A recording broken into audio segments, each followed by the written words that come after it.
We all have a similar shared experience where a group presentation fell through, budgets disappear, planning is chaos, etc., etc. Well, today I'd like to talk about why writing fantasy is the key to solving all of these problems. Fantasy writers are master problem solvers because they have to create functional systems. So, the three functional systems that I'm going to be talking about today that you can apply in your own life are system design, scenario mapping, and perspective slash empathy. So, the first thing that I'd like to talk about is that whole concept of fantasy magic system. Take, for example, the rules of flying, like in Harry Potter, on the broomsticks, or healing, like in Harry Potter, with certain spells. It has to be consistent. If the rules change, the story breaks. What I like to use to demonstrate this whole magic system is the whole idea that everything has to lead to the next thing. For example, say action A will cost B and it results in C. Well, the life skill that this actually builds is rules of engagement and process mapping. Almost like you need to treat your project like a system now. If you treat it like a system, then we could take a small example, like, say, a family dinner, where everybody has a designated role. If not everybody has a designated role, then you're going to be running into problems, such as you might have multiple people asking, well, who's going to buy dessert? Who's going to buy the pie if it's Thanksgiving? Or who's going to buy the turkey if it's Thanksgiving? Certain things like this are ironed out and unwrinkled, I guess you could say, whenever you have a magic system. I like to implement this into my daily life is to kind of write a rule book for myself.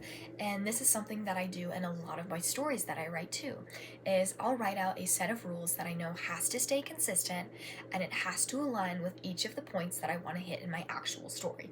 Take, for example, if you want one of your characters to fly, but their limitation is that they can only fly whenever they're holding their fist up.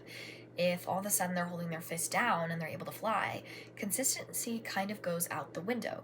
Scenario mapping. Now, what exactly is scenario mapping? In this case, if you're a writer, scenario mapping is basically just taking all of the possible what ifs that could happen and turning them into their own separate storylines. So you have to anticipate what the villain might do, or what the hero might do, or how someone might react, or how someone might be impacted by something happening. And the reason why this is so important is because a writer has to predict every single point of failure in order to make it a compelling narrative. Risk assessment is a super important thing to keep in mind. If you're always plotting against yourself and planning the what ifs inside your head of what could happen, it helps prepare you for all of the possible scenarios that could happen if something were to go bad. If you're studying for an exam and you're plotting this whole villain type mentality where you're afraid you might lose your note card or your study guide, or you're afraid that you might forget the entire concept of whatever you're going over the night before, this is kind of what I like to refer to as a villain type mentality. And it's the exact same thing that writers use whenever they're trying to come up with all the possible bad scenarios that could happen. It's super helpful to come up with all of the possible solutions to all the bad things that are happening. So if point A does, in the rare case that it does happen, then you can plan with point B. Something that I like to do is I like to take one of my notebooks, say a school notebook or a personal notebook, or even sometimes just like a little note card, and I'll write down all of the positives and then I'll write down the what ifs of what could happen that could be negative in this case. If you're doing a group presentation, what if somebody forgets their lines if y'all are presenting? Or what if somebody just completely doesn't show up the day of the presentation?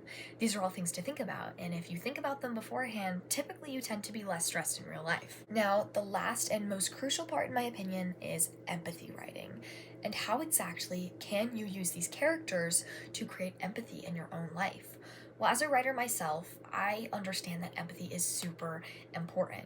You have to understand these characters' motivations, fears, and needs. And you even have to think about the antagonists in the story and what are their needs. In writing, it's important to understand the certain complexities of a character just as much as it's important in real life to understand the complexities of each human being.